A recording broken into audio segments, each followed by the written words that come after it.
Did you guys have any questions? Sorry, we had to sign out. We had some technical difficulties there. Nope. Okay.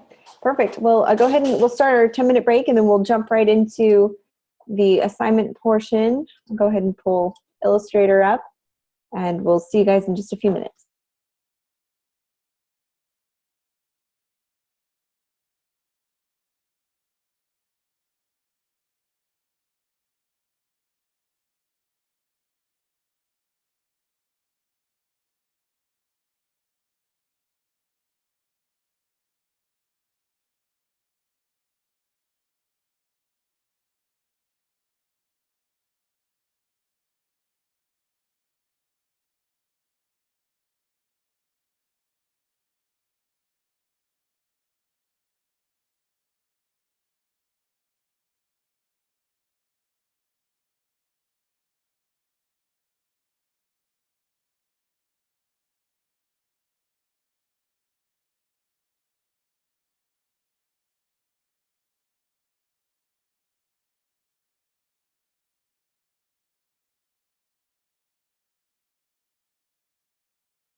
Okay, we're back and running.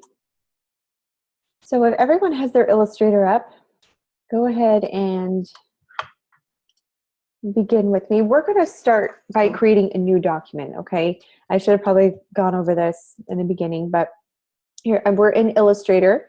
We're going to go to File, select New. This is where you'll give it a name, so you can title it DES 113 assignment. It'll tell you how to label it. Assignment 1 underscore Woodland, and then this is the number of artboards, meaning how many pages do you want. Now you're going to need 8, so select 8, and then make sure your units of increment or your measurements are on inches, and it's 8.5 by 11.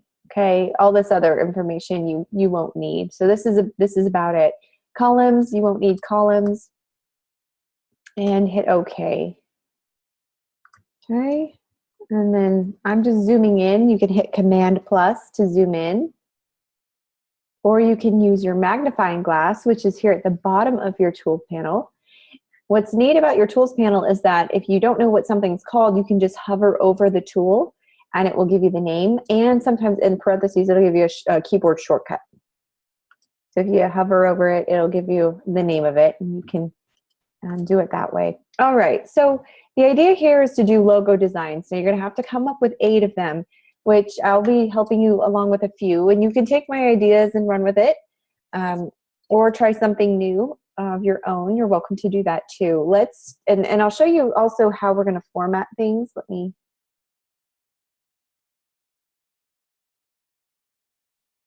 shrink everything down. Sorry, I have a million windows open. There we go. All right, so the first one's going to be very basic. So we're going to be setting it up like this. You're going to need to list the font that you used, the font style, and on whether it was bold or regular, and then the name of the company. So what we're going to do first is we're going to do, let's do Futura. I'll highlight it. I'll go to Futura up here at the top. And my font size, I'm going to up it until it's fairly large. I'll do Futura.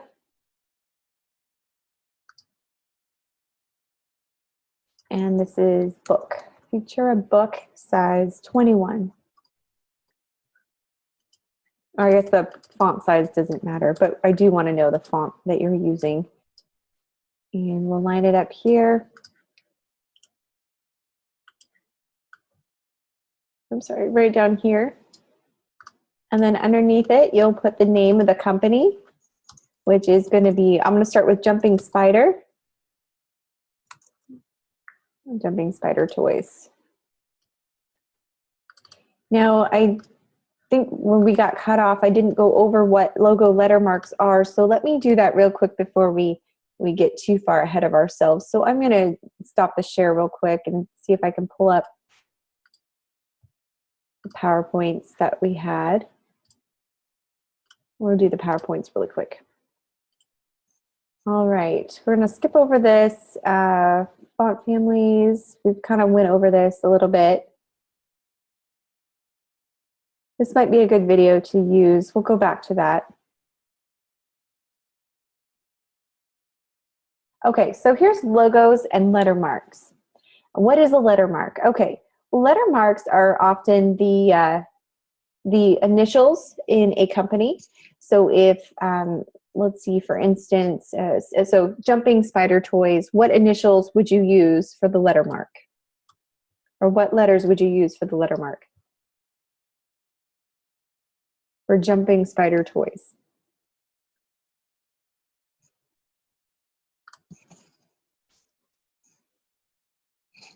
You would use JST, right? The initials of the company. So Bank of Lantander, the initials would be BL.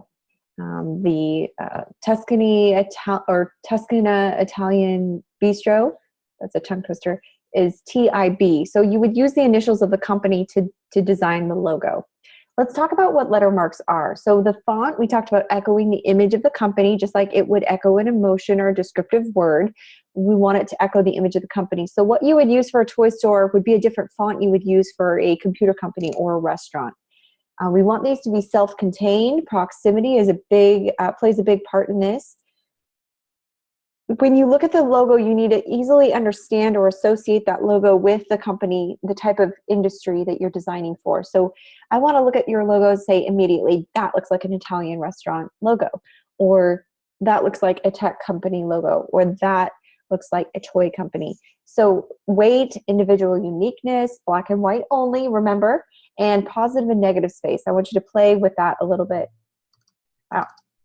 And let's also look at some examples. So here's some examples of letter relationships. So some letters flow into each other, others kind of flow together. They're all twisted and combined. Others are connected. Some are disconnected. Sometimes letters are flipped upside down to create other letters, like the W's in London Grammar. Those W's create the M's when they're turned upside down. So it kind of creates a custom look to the letter mark logo. And for letter marks, test several different options. So as you can see, AWS is the initials for this company. I want you to study the different personalities that these fonts have. Some fonts are going to give you a totally different look and message and feel than another font. So play with the fonts. Don't just settle with the first one that you have. Now you do need to use the fonts from the pre-selected font folder that they give you under the assignment. So make sure you download that and only use those fonts. For additional effect, you might want to experiment with positive and negative space. This J and C, I think, is very, very clever. They use the negative space, the positive space, the white space, to create a really unique logo. The airplane is white. It almost looks like it's dissecting this oval here, City Direct. But by using the positive and negative space appropriately, you're able to get the idea of what company this is, and without it being very complicated. This boss hunting, I think, is very, very clever. Again, they combined a B and an H, and it just works. It's very, very, very unique and subtle. FedEx, I don't know if you've ever noticed, but the E and the X, the negative space and positive space between the two letters, what shape do you see between the two letters as they connect? You guys see anything?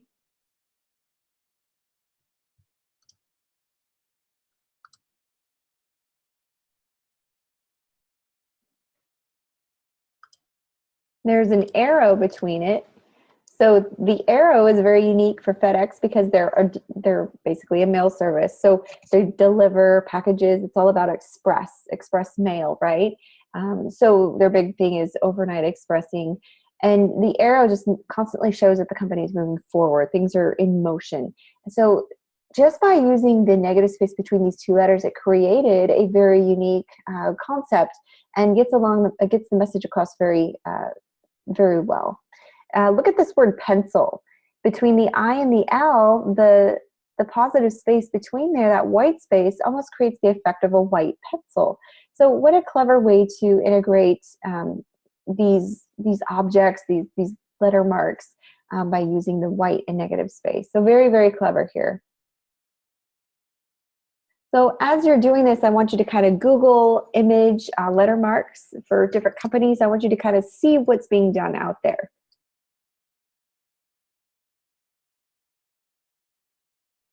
All right, are there any questions about what a letter mark is? They're the initials of a company that you will stylize and create a different effect. Now, I don't want you just using a font. We're going to be learning how to play with the positive and negative space a little bit. And I do have a video that I want to show you real quick. We're only going to do 2 minutes of it, but this will show you how to adjust text, how to play with this type sizing, the letter spacing, tracking, kerning, all of those wonderful things that you will need to know when you are creating logo design. And I will pull this up real quick. And after this video, we'll go into the design portion.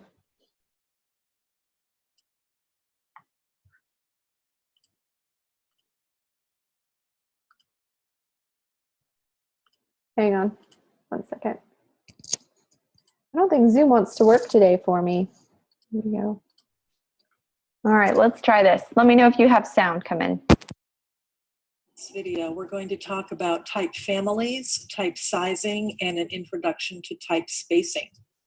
Type families is the term for a typeface or font that has been designed with several different styles associated with it. Not every typeface or font is designed that way. If you go to some of the free font websites and download a font there, it will probably not have different styles associated with it. It will just have the one.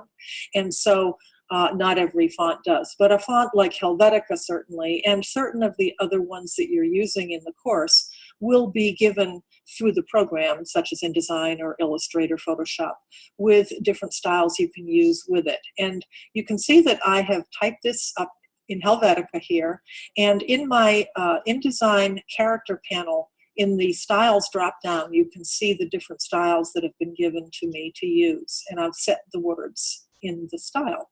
Okay? You'll notice that they use the term oblique and not italic, but it's the same, it means the same thing. Now, in other programs on other computers and from other companies that have released Helvetica, because different type companies can release the same font under their name, you can find different styles and they are named differently. So you might come across a Helvetica italic, which is the same as oblique. You might see additional styles such as extended or condensed or combinations of those. You might see an outline version. You might see an underlined version. If you see a style that's called book, it's considered the same as regular or medium. If you see a style called black, that means an extra heavy bold. So we have these available to us here in InDesign. But there are other ones out there. And Helvetica is a type style or typeface. Since it's so popular, it has a very large type family. So that is basically what that term means. Type sizing, okay? Type is sized in a unit called points, okay? The size of the letters and the spacing between lines in a paragraph are measured in this unit of points. 72 points equals 1 inch. So it's quite a small unit here. The name, by the way, for the spacing between lines, it's called line spacing, but it's also more commonly known as the term leading. Okay, and you will see this term a lot. It's a very common type term, and you're going to be working a lot with it when you are setting your type. Here I've set some of the typefaces you're using in the course in the different faces and also in different sizes. You can see how quickly they can get large. Now, since 72 points equals 1 inch, this Helvetica, if it were printed out, since it's 72 points, it would be just about 1 inch tall. Not exactly, but pretty close. Okay, so we'll stop there. And then just real quick, there is a video on letter marks that I would like to show. Pull this up. We'll just watch a few minutes of this one.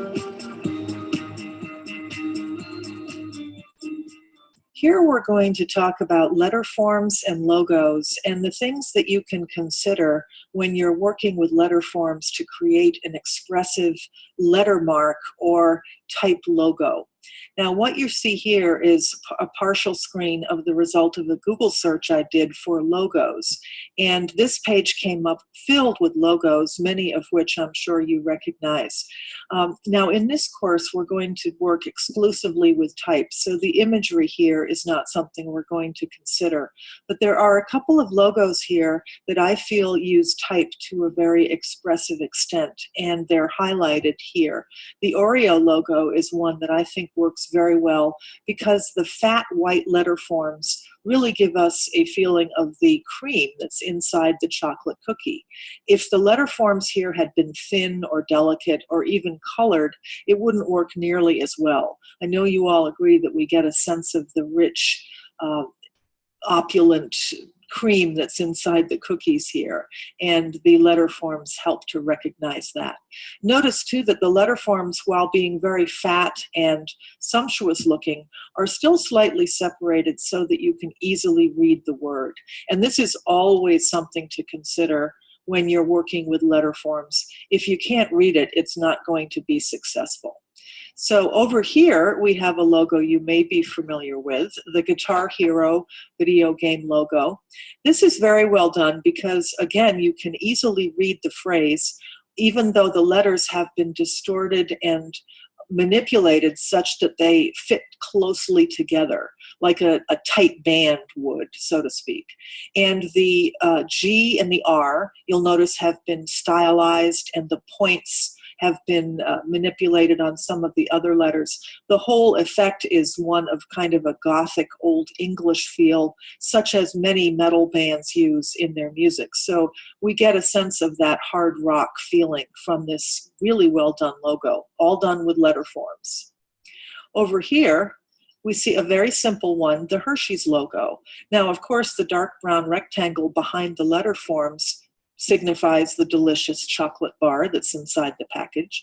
You'll notice, too, that the letter forms are not treated that extensively. It's a very simple treatment, but the letters are all caps. They're in a bold sans serif typeface, very tightly spaced, very tidy, again, very easy to read.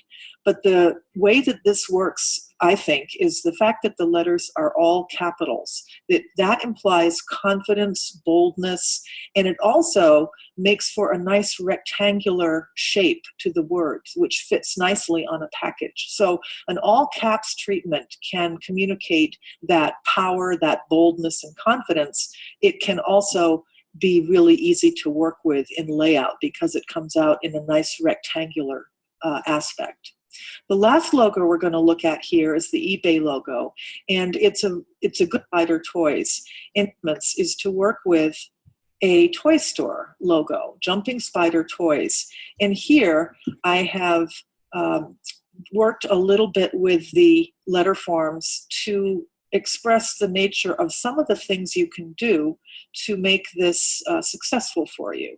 And I'm going to make this a little smaller so we can see the screen. JST, the three letters of the company, are treated in a couple of different ways. And you'll notice that down here I have a listing of things you can do design-wise to work with your type. You can work with scale or size. You can change them. You can use mixed typefaces, such as I have done in this logo here, and mixing up the type to work. You can use mixed case, as I talked about a moment ago. Here the T is lowercase, and yet the capital S and J work with the lowercase t here. And you'll notice that in some cases the letters touch, signifying unity. You can work with different type styles. You can mix bold and italic. You can work certainly with color. And for a toy store, I'm sticking with bright primary colors, which are appealing to children. The way that you place and relate the letters to one another is really important. Here I've taken the background purple rectangle and I have angled it a little bit to imply playfulness, or like a block. It's always important to remember to maintain your readability. And a lot of times this background shape will help to unify the logo. If I was going to go and color this logo up top here, for instance, I could color in that circle. And I would want to for a toy store, because you want to have something that is bright and cheerful and appealing. Now, it's also important to remember, though, when you design a letter mark or a logo, you want to also have a black and white version that works as well. In this case, the JST, the red background here, I have a black and white version that could. Okay, so we'll stop there. Just so that you know, this assignment has to be done in black and white, which is kind of sad in color, but the reason why we're having you design in black and white only is because sometimes we use color as a crutch, or we get out of hand because we don't know how to constrain how to use it. So what we're going to do is design just in black and white for this assignment. And I'll pull up Illustrator. We saw how we created a new document, and now I will show you a few ideas. We just saw how to do Jumping Spider. I'll do one for you. Were there any questions from the videos that you might have had?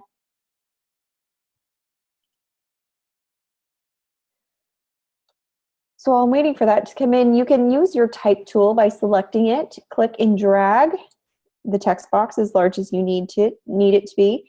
Type in JST, and you can play along with the fonts. Now Futura probably won't give me the font I'm looking for, so I'll do Helvetica. There's JST, perfect. Now there's a few things that you can do. I'm gonna expand the text here so you can see it. JST, to create some playfulness, I like it at an angle. What I'm using on Helvetica is a condensed oblique, which is a form of a italic. And I do like this. I like how it's italicized. That can create some playfulness. It gives it a different angle to look like. Once you have your type typed out, you can go to Type, Create Outlines. Now, I must warn you, before you do this step, it is no longer editable with the Type tool. So it's always a good rule of thumb to maybe make a copy of it by holding down the Alt or Option button. Clicking and dragging will allow you to make a copy, so in case you want to reuse that font. But once you select your text box, you'll go to Type, Create Outlines, and then you'll right-click, Ungroup. Okay? Now this will allow you to move the letters individually. They are now individual vectors. So the purpose of doing this is to, I can rotate the letters to kind of create some more playfulness. I'll select the letter. I don't want an extreme angle on it, but I do want to make it look like it is off its little axis a little bit. I'm going to move it up. Again, she talked about touching, being unified or unifying. You could touch the letters. I'm actually going to keep them disconnected. I'll bring in this T. I'm actually going to lower the T a little bit. I do want to keep proportions about the same, so I'll bring this T in and maybe lower it just a little bit. I want to get the baseline to match up, so this J will probably have to be shortened a little bit.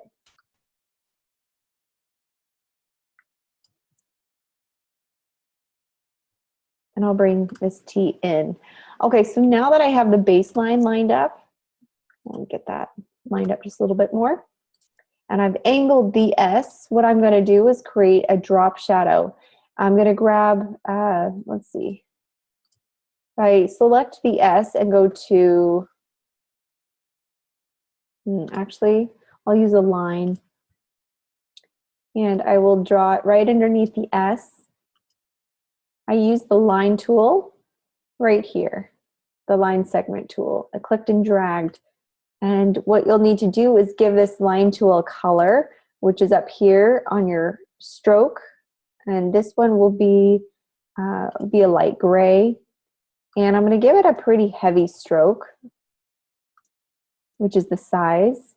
And then the opacity I'm going to bring down. This allows you to select what size stroke you want to have. So I'm just going to do a very light opacity. And I don't know if you could even see that. We'll go a little darker. Just like that. So it almost looks like it's a little shadow of the S hanging down. Can you see that? And that's kind of a neat way to play with it. Kind of gives it some depth too. So the S looks like it's jumping. When we talked about making words, well, I should say the font family describe the word that we've typed out. Jumping, how do you make the letters jump? Well, I just did. I made my S jump off. The S could be jumping high, but you don't want it too high where it looks totally disconnected. You don't want it low. You want to make it look like it's. I'm going to line it up with the ascender line, and the descender line on both of my tall letters are going to line up. Okay, just like that. So there's my jumping spider. That's one logo that I could do. You could even get,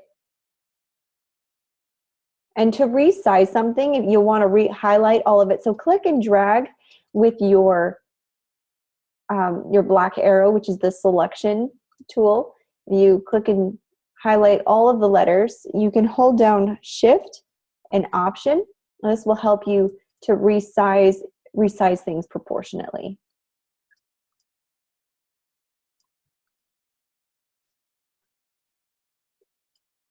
And by doing that, I probably need to widen my drop shadow. Okay, so there it is. Are there any questions on how I got an effect, how I did anything?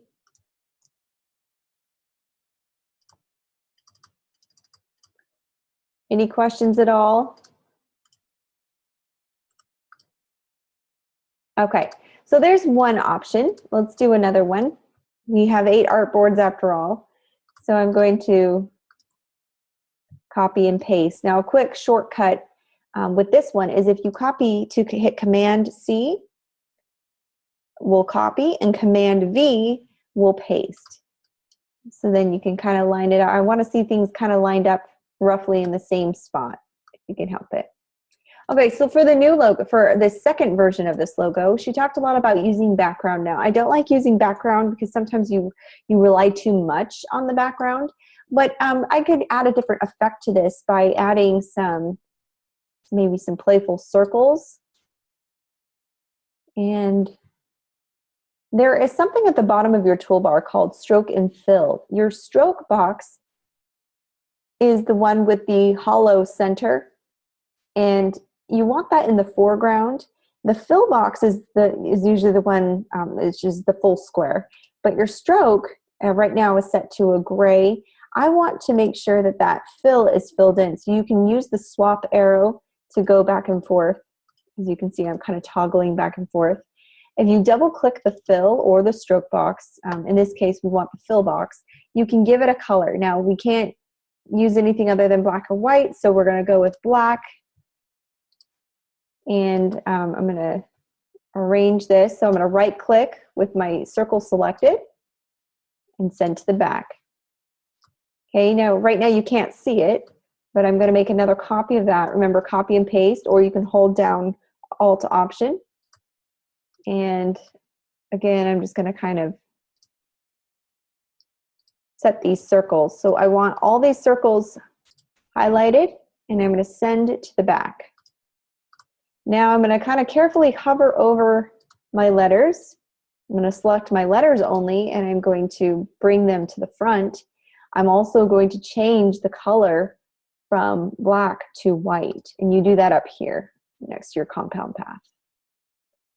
Okay.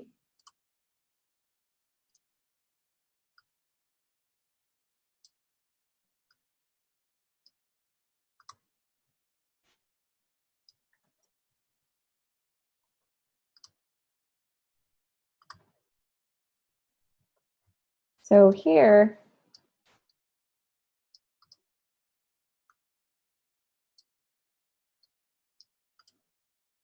you can kind of give it a little playful look, or you can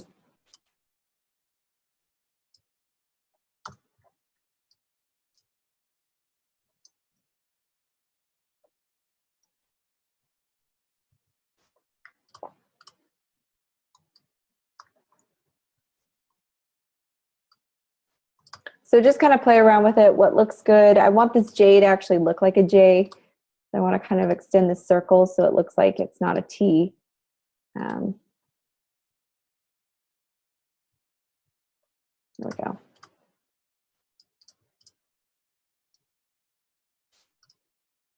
All right, so that's another way to make your logo stand out, is by adding a little bit of background. Now we do need to only design in black and white, so that's a very simple option. Another thing you could do is, you could create something, maybe it's a spider, or I don't know, just use your creativity and kind of figure out how you could do a play on toys, or a play on spider, a play on jumping. In this case, I made the S look like it was jumping, so that was kind of the idea there. So with the same concept in mind, I'm going to copy this text box and I'm going to paste it on the next page. We're going to be doing a different logo. Let's do the Italian restaurant. We're going to shake things up. So, and this one is going to say Toscana, Italian Bistro. And in this case, I'll do Dido, bold. This is going to be the font I'll use.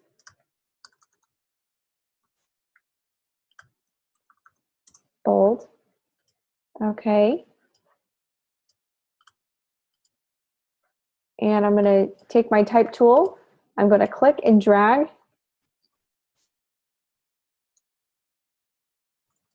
And like the video said, they used a contrast of uppercase and lowercase. So in this case, I'm going to do a lowercase I and uppercase T and B. If you go to, type, create outlines, and then right click, ungroup. This will allow me to manipulate each one. So what I want to do, first order of business, is make the I larger than my T and B.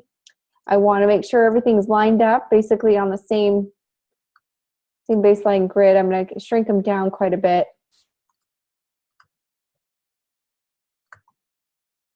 I don't want them disconnected, so what I'm going to do is shrink this I up.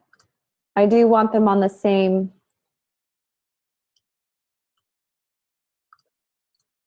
I'm going to double click on this circle. I'm going to bring it in. And I'm even going to make it a little bit larger.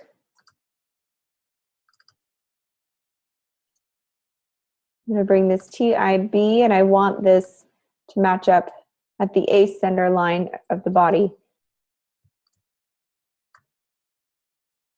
I'll bring it in nice and tight. I don't want it to look disconnected. Okay, and then what I'm going to do is focus a little bit on this circle. So I'm going to zoom in here. Command plus will zoom you in by using the keyboard, or Command minus will zoom you out. And I'm going to shrink this down just a little bit.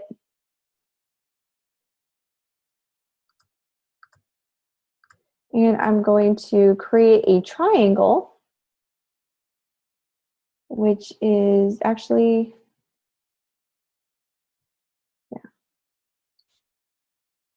if you click the star and then click once, it'll allow you to set the points. Obviously, 3 points are on a triangle.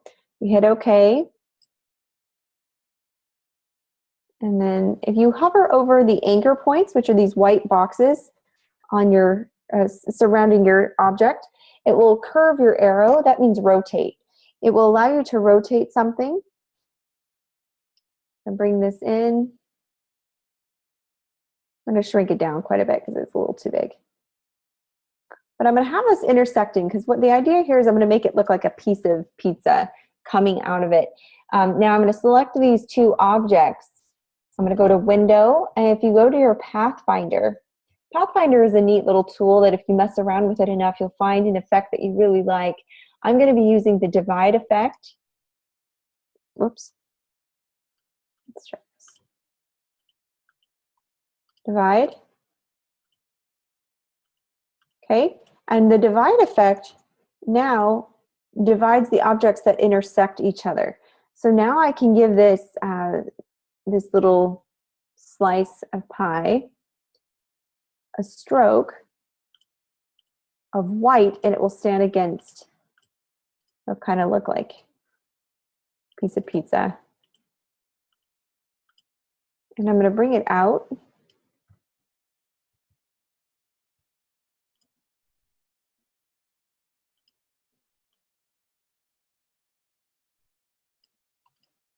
Like that.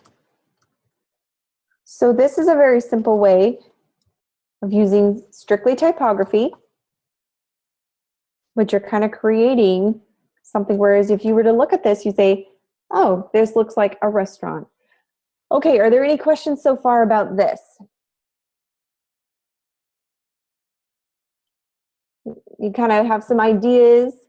One last one I'll do for you guys, and then we'll move to the assessment, because I do want to cover a little bit of that. So this one, we'll use Futura Bold.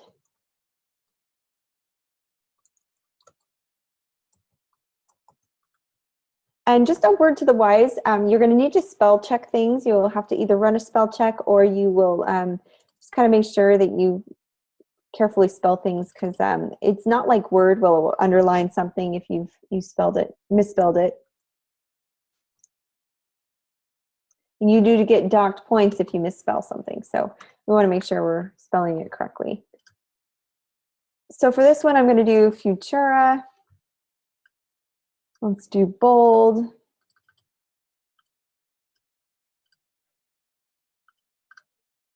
And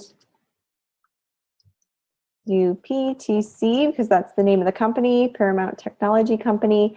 I'm going to make this bold. I'm going to select the box, go to type, create outlines, just like we did, right click, ungroup. And for this one, this is a really simple way of doing it. I'm going to, you can either grab your rectangle tool or you can grab the stroke tool. And I'm just going to add 2 of these in there, almost like it's an outlet or a plug that goes into an outlet. See what I did there? That's a simple way. I'm going to shorten these a little bit. So this is Paramount Technology Company. I can even bring them in a little bit. Not too much. I really want to pay attention to the negative spacing between the T and the other letters. So this is a neat way. You could even make this one up a little bit. I like it down, maybe separated, probably not touching. So there you go. So that's another way that you could get across a point without needing to use color or anything like that. And you can also play around with the negative space and see where it gets you.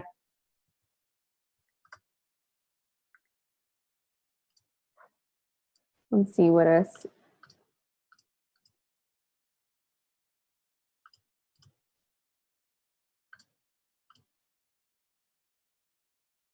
Anyways, you can kind of see where I'm going, but just play around with it and see what looks best to you. But here's some ideas to just get the creative juices flowing a little bit.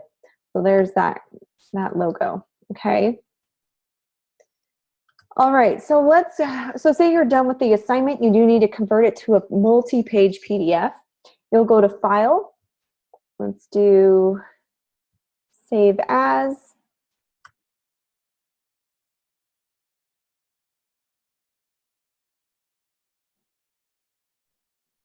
And it'll do a lot of thinking. Then I'll ask you, okay, where do you want to save this? You'll give it a folder. I usually like to save it to my desktop and then put it somewhere else. Thanks, Robbie, for coming. Just catch the last of the recording if you need it. And then go to desktop or wherever you want to save it. Hit save. And then by doing that, I'll ask you, okay, actually, let's backtrack. So if you go to File, Save As, you'll need to change the format down here. I forgot to do that. So change it to Adobe PDF, all the pages, save, and then it'll ask you, do you want to preserve the Illustrator capabilities? Yes, and then hit Save PDF. Okay, so that's how you'll do the multi-page PDF. All right, so now let's move on to the design or the InDesign portion of this. So let me do a new share. Let's see here. Actually, let me pull it up first. See if it'll... When you have all these programs running, it's really hard to have multiple open at the same time. This one seems to be running slow. So give me a minute and I'll get this pulled up. Okay.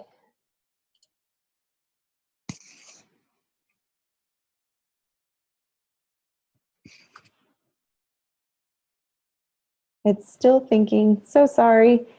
Give it a minute.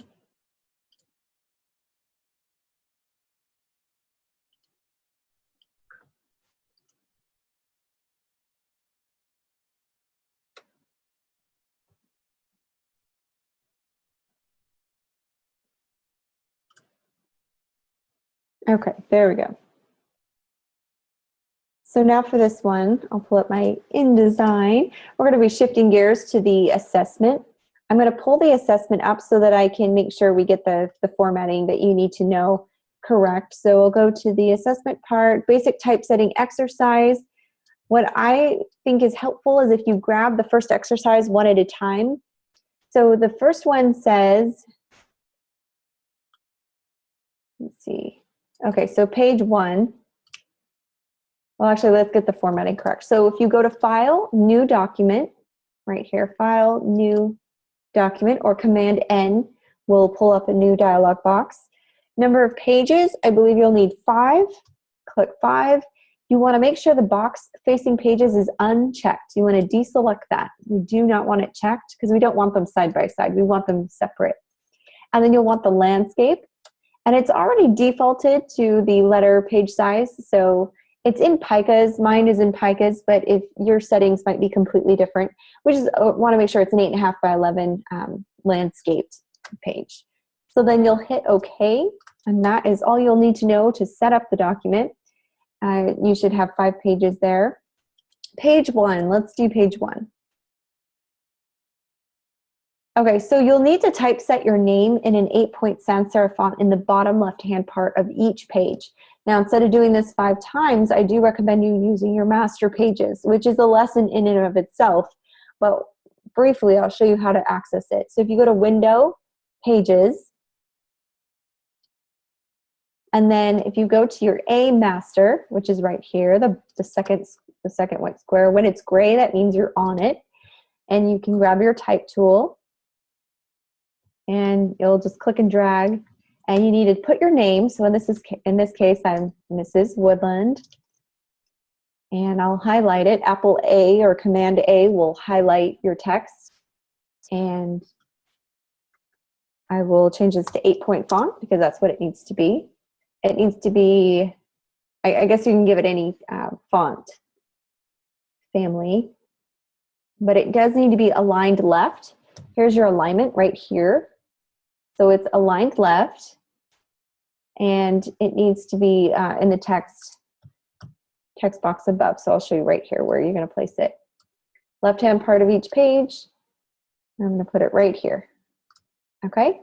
So very subtle, but it's there. And now by applying it to my master page, it now is applied to all of my pages. So it's a really helpful thing. So the way you know you're on your master page or that it's a master element is if you see this dotted line around your object or your text box. So then I'll click on page 1, and you're supposed to type the word truth. You can copy and paste from the assessment page in our course homepage if you want, but it says truth. Command A will highlight it. And then specs, it needs to be 225 points. So I'll go to the font size right under my character formatting controls.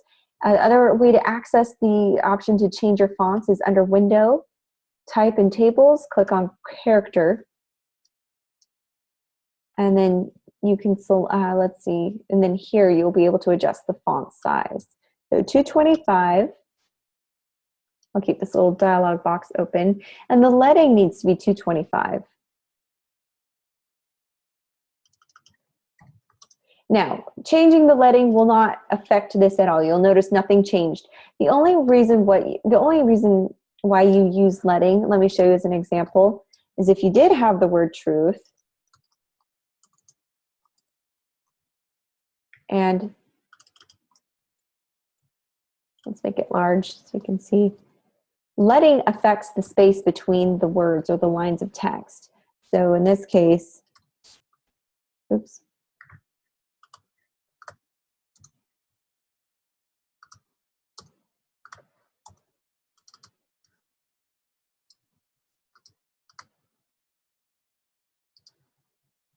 So we have 2 lines of text here. By changing or increasing the leading, it adjusts the spacing between the lines of text, okay? So that's what leading does. So because we don't have a second line of text, you won't see a change on here. But the spacing is the same, so 225. And then just make sure it looks even. Use the kerning tool to make any needed adjustments. Kerning is the spacing between each letter, how tight or how far apart or distant. And you really want to make sure that usually in fonts it's pretty evenly spaced, but your kerning is done right here. Or I'm sorry, that's your tracking. is done right here. Your kerning you can adjust to even out spacing. All right, so that one's done. No adjustments really need to be made on this one. Okay, let's move on. Let's go to page 2. The rules of typography can be broken. So let's grab that text. I'll draw another text box. I copied and pasted from what's on the assessment one. And then this tells me it needs to be 36 points. So 36 points. 48 leading. So I'll go to my leading setting and go 48. And then it needs to be Helvetica New Regular. So again, we're going to be changing our font family.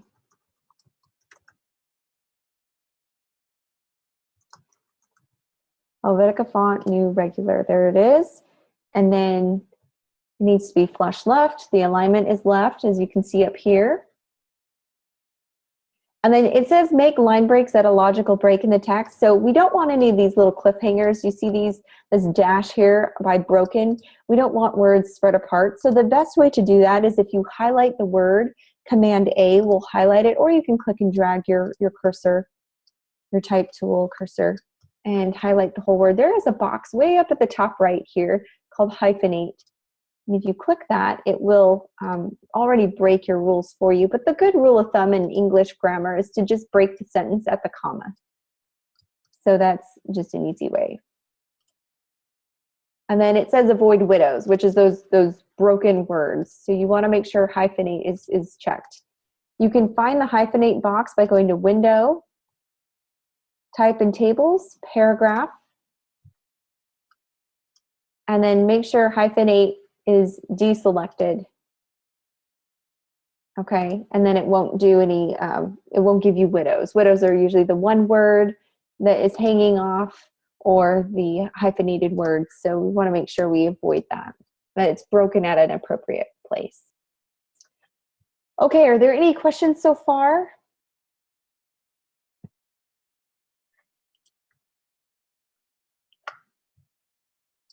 Any questions of where to find things? Are we feeling comfortable with it?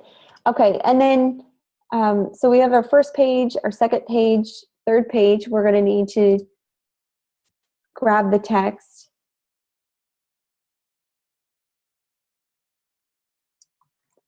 Grab our type tool, click and drag. And then it says we want to do 10 point.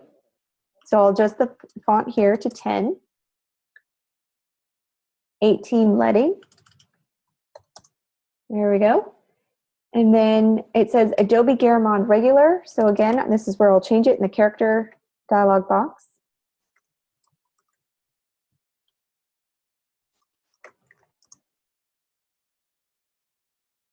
And then justify it. So make sure it's left justified.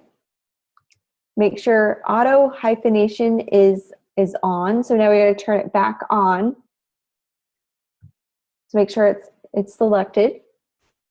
And then modify the text box so that you have a medium column. You want about 70 to 90 characters.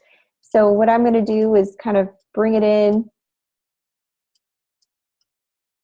like that. It doesn't have to be perfect, but I want it to look something like that. And then apply a first letter indent to the second paragraph. Do not indent the first paragraph. So the second paragraph, I'm going to grab an indent. So I'm going to make sure my cursor is blinking. I'll zoom in.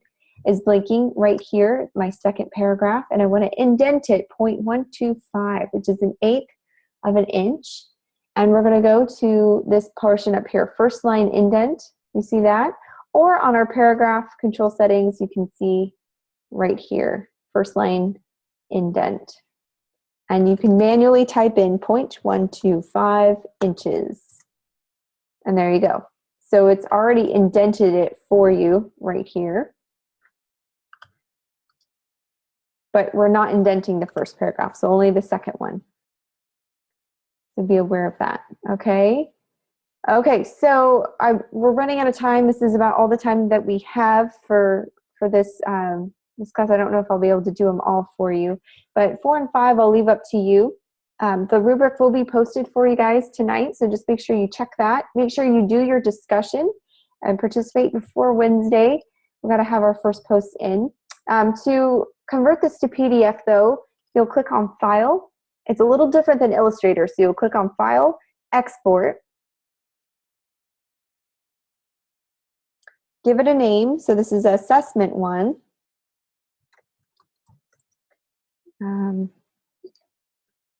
Or DES 113 Assessment 1. This is Woodland. Woodland. And then you'll find a folder and save it. When you hit save, it'll ask you what kind of file you want. High quality print is fine. That's actually what you'd want if you were sending it to a printer. There's also a lower, smallest file size which would be acceptable. But for the pages, you want to make sure it says all. And then you want to, I think that's all you'll need. You'll hit export, and then it'll create the multi-page PDF for you. Are there any questions, Teresa? Anything that we haven't addressed that you might want to know? Anything that I might have gone over too quickly? I know it was a little rushed there towards the end, but I just wanted to make sure we got the assignments demoed real quick. Okay.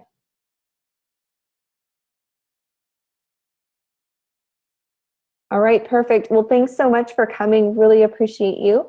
And we will we'll meet back here on Thursday. We do have the multi-session, which is not a recorded lecture. It won't be recorded at all. In fact, it's kind of an open lab where you just come in and ask questions if you need questions, if you want help on the assignment.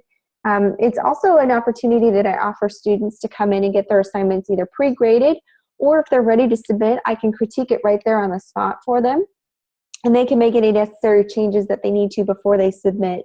Once they submit, you can receive a grade there on the spot, so you don't have to wait for your grade to be graded over the weekend. So it's kind of some students like that because they get their grade instantly, and it's a good grade usually, and I'm happy because I don't have to, it's one less assignment to grade. So everyone's happy. It's a great opportunity, so hopefully you take advantage of it. And let me know if you have any questions in between now and Thursday. You can reach me by email. That's the best way to get a hold of me. And if you are going to call or text, just be mindful of the time zone difference because I am Pacific Standard Time. So those of you on the East Coast who are up at 7, that's actually 4 o'clock in the morning my time. So just make sure you guys are aware about that. And then, yeah, I hope you have fun with this assignment. Have fun doing your logos. This is a really cool assignment right as we're starting the mod. I think this will be a fun one for you. So have a great night. Thanks, Teresa, for coming, and for all of you who are joining at home. Appreciate it. The lecture will be, I'll post an announcement with the link for you guys, and you can also find it under the live sessions tab on the course homepage. All the lecture links will be there. All right, you guys have a great night. We'll see you on Thursday.